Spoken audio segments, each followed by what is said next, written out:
네, 스튜디오에 이현주 의원 모셨습니다. 안녕하세요. 네, 안녕하세요. 네, 요즘 아주 연일 화제십니다. 네, 오늘 나와주셔서 너무 감사드리고 네. 최고위에서 거듭 이제 정청래 대표랑 이제 좀 네. 세게 공방을. 붙고 계시는데 어떤 카메라에서는 나란히 앉아서 이런 두런두런 대화를 나누는 모습도 포착이 되고. 지금 뭐 사적으로는 괜찮으시고 그냥 일상적인 대화를 아니 뭐 하시는 이게 어쨌든 우리가 뭐 지도부니까요. 네. 당원들 보기에 뭐 사실 굉장히 그 각을 세우면서 아니 물론 그 부분에 대해서는 지금 이견이 첨예하죠. 네. 하지만 뭐 당원들 보는데 뭐 우리가 감정적으로 막 그런 모습 보이는 건 좋지 않다고 저는 생각합니다. 네. 그렇군요. 지금 네. 정청래 대표도 이제 이해찬 총리 장례 끝나고 한 발 조금 이제 경청하겠다라고 하면서 최고위원들도 따로따로 다 만나고 있다고 보도가 됐는데 의원님이랑도 따로 식사를 한 거 아닙니까? 네, 어제 점심을 같이 했습니다. 네, 어떤 얘기를 좀 나누신 건지. 그러니까 뭐 사실은 이제 순서가 다 거꾸로 됐는데요. 원래 이걸 먼저 하고 뭐 어떤 결론을 내린 다음에 뭐 그다음에 대외적으로 뭐라고 이래야 되는 거 아닙니까? 네. 그런데 이제 갑자기 벼랑간 합당 제안을 그것도 우리 당에 하는 것도 아니고 우리 당 내부에 제안하는 것도 아니고 상대방한테 제안을 해버렸죠. 네. 그래서 소위 말해서 물건을 파는데 공동 소유자들한테 물어보지도 않고 팔 사람한테 먼저 제안해서 계약서 쓰는 상황 이렇게 돼버린 거잖아요. 네. 그러니까 그런 점 그래서 사실은 논의를 한 번도 한 적이 없죠. 계속해서 지난주부터 우리 최고위원들 몇 명이 이제 아니 우리 이 최고위원들하고 논의를 해서 이걸 분석을 해야 된다. 일단 사실은 합당이라는 게 그냥 이게 보통 일이 아니지 않습니까? 네. 노선도 바뀌는 거고 그다음에 선거 앞두고 여러 가지 이해관계들도 지금 뭐 지방선거 얼마나 많습니까? 그다음에 무엇보다 중요한 건 우리의 집권 여당인데 그러면 집권 여당으로서의 어떤 국민들이 바라보는 시선과 노선이 있거든요. 그게 지금 어쨌든 왼쪽으로 더 갈 수밖에 없는 상황이 될 텐데 이게 대통령의 국정에 어떤 영향을 미칠 거냐. 이런 것도 고민해야 되는 거고 또 실제로 그러면 대표는 뭐 선거에 도움이 된다라고 하는데 어쨌든 최근에 뭐 갤럽 여론조사나 이런 걸 보면 중도층 그다음에 2030 세대 그리고 서울과 부울경 이런 데서는 안 좋지 않습니까? 부정 여론이 좀 더 많은 것 같아요. 그리고 서울은 진짜 정말 높더라고요. 2배가 넘던데 그러면 이게 그런 상태에서 억지로 막 그것도 또 실제 한다고 해도 막상 협상 들어가다 보면 계속해서 파열음들이 날 텐데 양당 간의 이해관계를 가지고 줄다리기 할 텐데 그러면 이걸 보면서 사실 국민들이 특히 서울이라든가 우리가 정말 신경 쓰는 이런 지역에서 여론이 좋아질 리가 있냐. 그런데다가 사실은 지금 대통령 되게 지지율이 높아서요. 60% 가까이 되지 않습니까? 네. 사실 저는 이재명 정부 국정 뒷받침하는데 우리가 지방선거, 지방정부가 굉장히 중요하다. 그러니까 이재명 정부를 도와달라. 그리고 지방정부가 같이 힘을 합해서 우리가 여러 가지 문제들을 같이 함께 해결하겠다. 이렇게 치러야 된다고 생각하는데 네. 왜 벼랑간 지방선거 앞두고 다른 전략이 툭 튀어나온 거죠.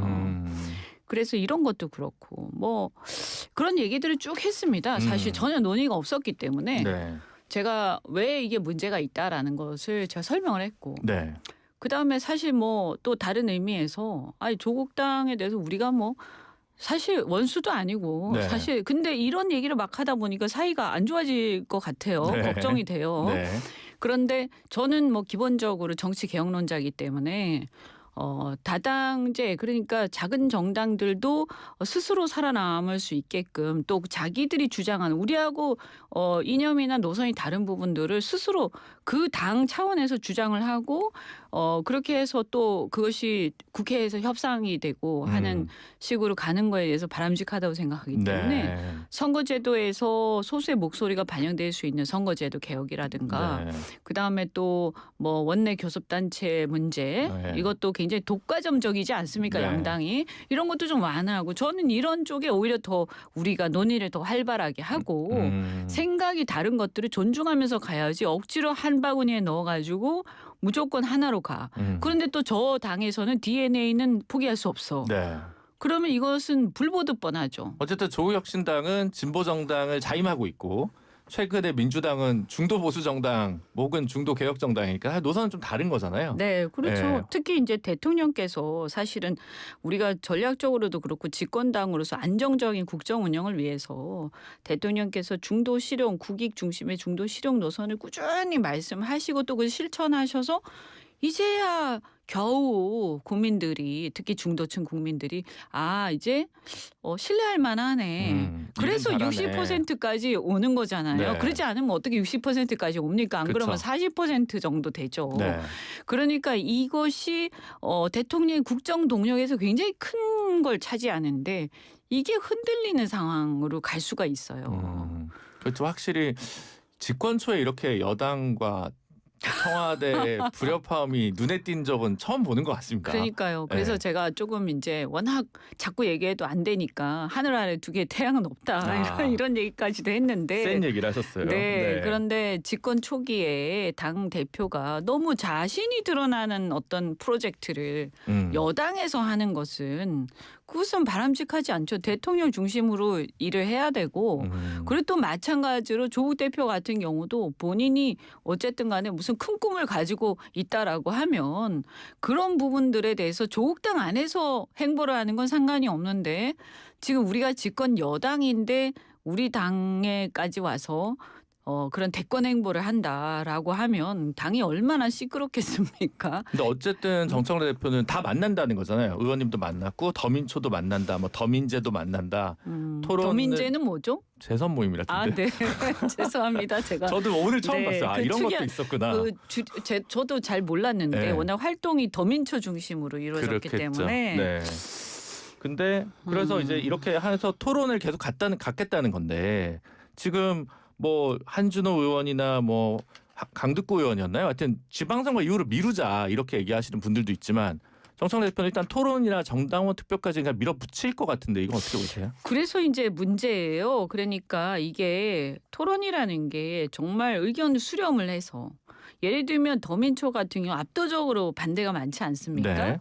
그러면 이 의견을 수렴해서 자기 생각을 바꿔야 되는데 일종의 그냥 형식적으로 그냥 그 명분 쌓기용으로 난 듣긴 다 들었다. 그런데 나는 마이웨이로 가겠다. 이렇게 하면 그거는 정말 그 굉장히 이 당에서 리더로서의 할 일이 아니죠. 그게 이제 심각해지거든요.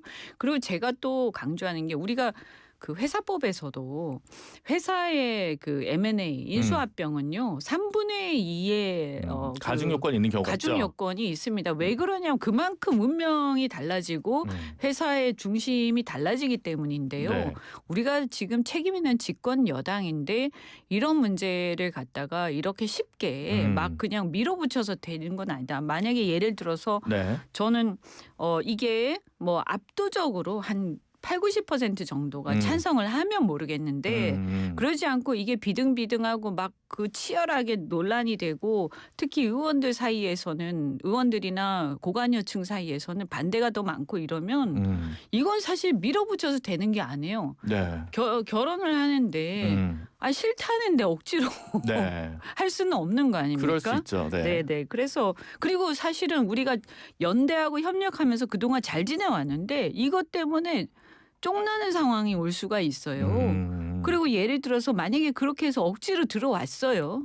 그러면 이 당원들 사이의 이 간극과 갈등은 해소가 되지 않고 계속될 수 있다. 특히 노선이 다르기 때문에 앞으로 계속해서 문제가 될 텐데 이렇게 노선이 다른 걸 억지로 집어넣어서 막 했을 때 아까도 말씀드린 것처럼 대통령 임기 초에 대통령이 하는 국정을 잘 뒷받침해야 되는데 이런 문제들이 생기면 마치 과거에 이렇게 노무현 대통령 때 열린우리당과 새천년 민주당이 분기하듯 네, 그런 이제 문제점. 그다음에 그 당시에 보면 노무현 대통령께서 어쨌든 국정 안정이라는 것 그리고 사실 현실을 직시를 하시면서 상당히 중도 개혁적인 노선으로 사실 가셨잖아요. 그렇죠. 대연정 제안하고. 네. 그랬더니 이제 열린우리당에서 여당인데 네. 막 대통령을 흔들고 그랬죠. 네. 그다음에 갑자기 벼랑간 뭐 국가보안법 폐지 같은 굉장히 이념적인 걸 갖고 나오면서 진보 정당에선 그런 주장을 할 수 있지만 네. 그러면서 그게 그냥 한두 번 얘기되는 게 아니에요. 그걸로 사생결단 싸우지 않았습니까? 당이. 네. 그러면서 바깥에서 볼 때 중도층이나 우리 국민들 일반적인 대중들이 볼 때는 야 이게 여당이 저는 뭐 그냥 지지자였습니다만 정치는 그때 안 했으니까 제가 밖에서 보면서 아니 여당이 어떻게 저렇게 되고 대통령하고 어떻게 저렇게 간극이 있고 저렇게 어떤 그 어떻게 보면 민생이라든가 경제나 외교 이런 거는 무관심하고 계속 저렇게 가는 거에 대해서 저 굉장히 비판적이었거든요. 네. 결국은 나중에 대통령 지지율이 추락하는 상황까지 오지 않았습니까? 저는 우리가 다시 그런 상황을 반복할 필요가 없다. 근데 꼭 그렇게 안 하면 우리가 지금 다 죽느냐? 각자 절체절명이냐? 네. 그러면 그렇게 안 하면 조국 당도 다 죽느냐? 지금까지처럼 협력과 연대 또 선거 연대도 필요하면 하면 돼요. 네. 근데 왜 이렇게 좀 무리하게 네. 사실 그러니까 합리적으로 의원님의 설명이 예상은 안 되죠. 본인은 이제 소신이 다당제니까 정치개혁과 관련된 제도개혁 입법, 예를 들어 지난 대선 때 뭐 소수 일부 정당들이 합의한 부분도 있으니까 그걸 좀 하고 그 다음에 지방선거에서는 필요한 수준에 따라 좀 선거 연대를 하고 네. 그렇게 하면 될 일인데 이걸 왜 이런 식으로 왜 이렇게 만들어서 무리하게 네. 그것도 막 급하게 토론도 제대로 거치지 않고 그러다 보니까 결국에는 이제 오해일 수도 있는데요. 그러면 당대표에 혹시 어떤 계산이 있는 거냐?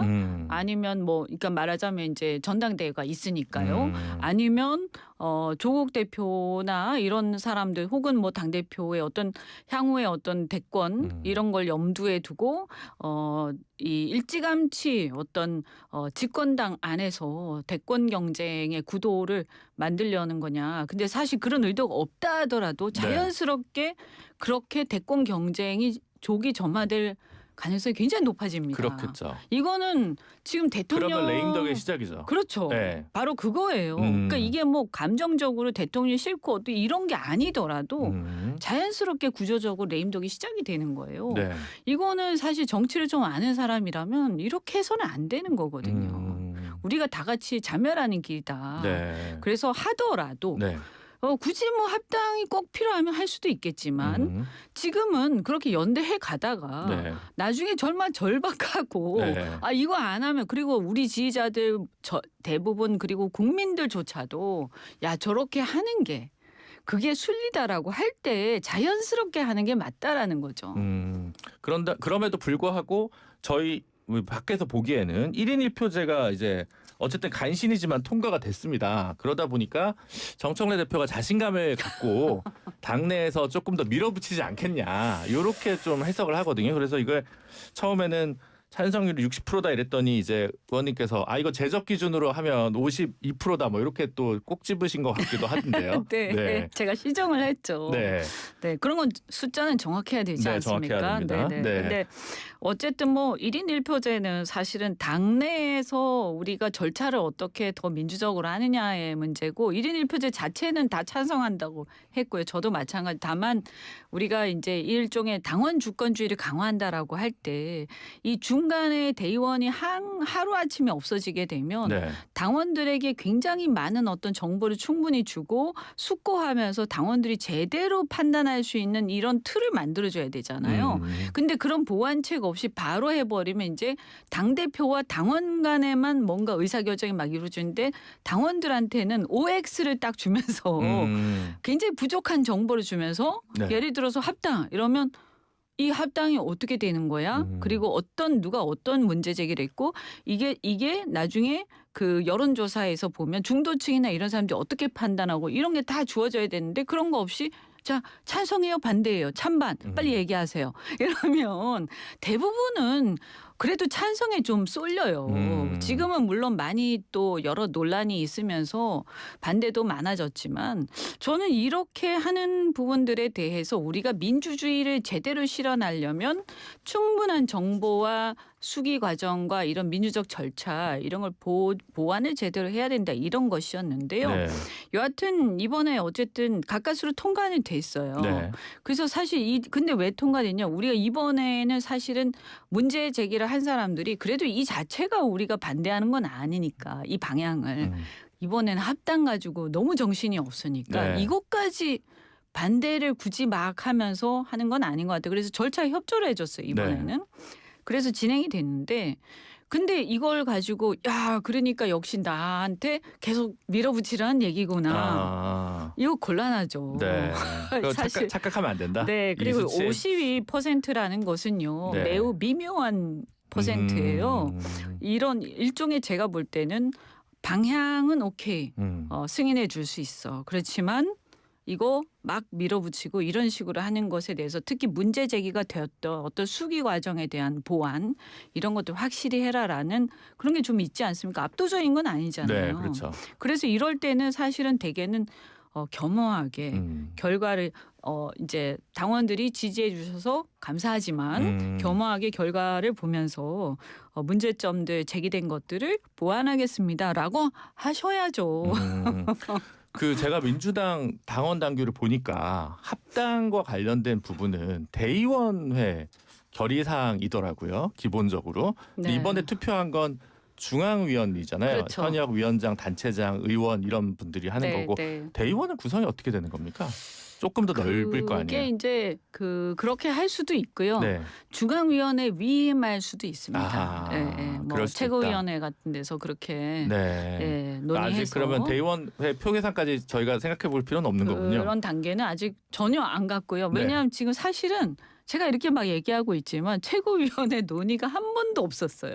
이와 관련해서. 그럼 비공개 때 당무 보통 논의하는데 그 시간에 요원 토론 안 하고 공개 기자들 왔을 때는 이제 각자 하고 싶은 얘기를 왜냐하면 메시지를 내고 이걸 있는데. 하려면 네. 시간을 잡아서 숙일 해야 되지 않습니까? 뭐 이걸 뭐 10분에서 논의가 되는 건 아니잖아요. 그런데 대표께서 그냥 일방적으로 합당 제안을 그것도 다른 당에게 먼저 하고 우리는 한 20분 전에 그냥 통보를 받았는데 그 이후에 우리가 계속 수기하는 절차를 가집시다라고 말씀드려서 지난주 목요일 금요일 계속해서 네. 그런데 아직도 사실은 그런 건 없었고 그냥 어제 이제 점심 먹자고 해서 점심은 먹고 제가 말씀은 드렸지만 이게 어떤 토의 과정은 아니지 않습니까? 그래서 제가 오늘도 최고위원회에서 아침에 말씀드린 게 아마 다른 최고위원들도 몇 명이 말씀하신 것 같아요.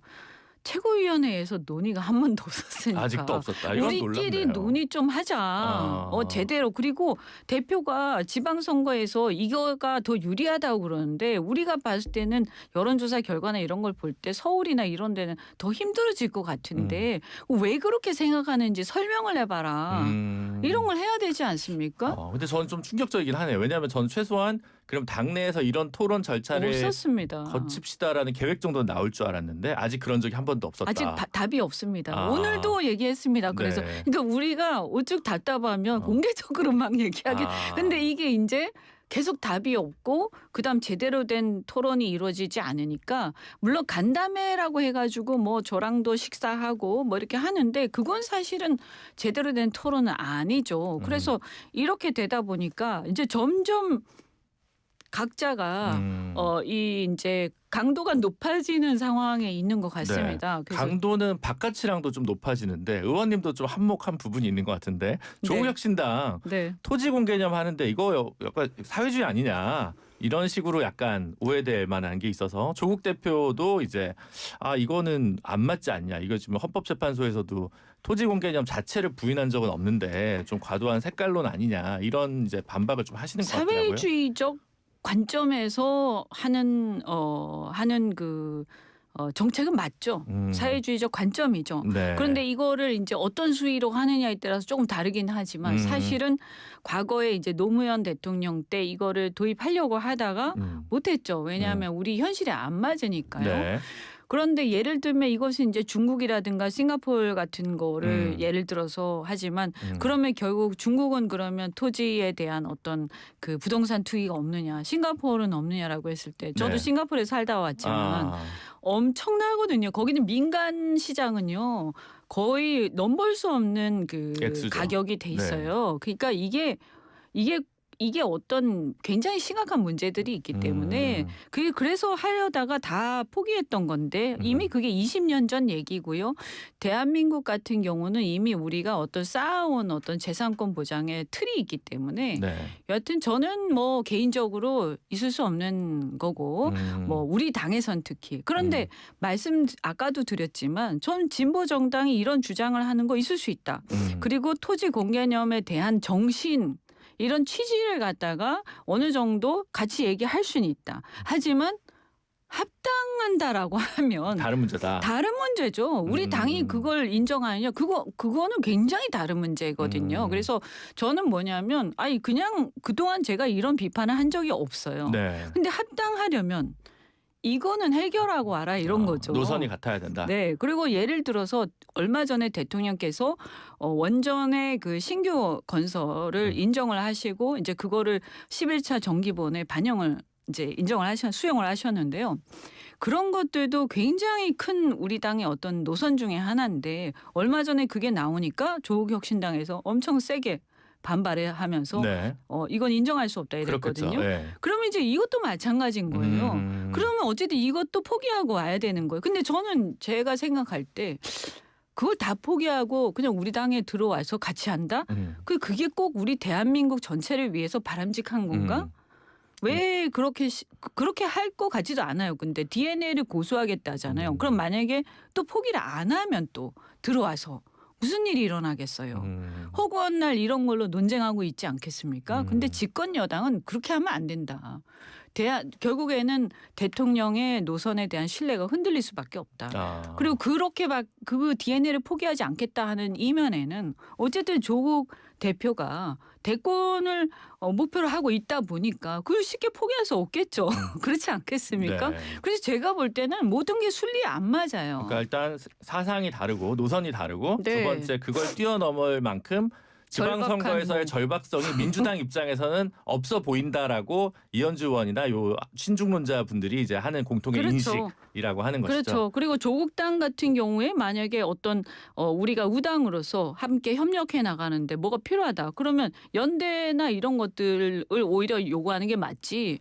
이렇게 막 급작스럽게 합당 그것도 집권 여당하고 그런데 DNA는 양보 못하겠다. 어쩌라는 건가. 저는 제안은 뭐 정청래 대표가 먼저 한 거긴 하죠. 그러니까 저는 그래서 정청래 대표가 네. 순서가 바뀌었어요.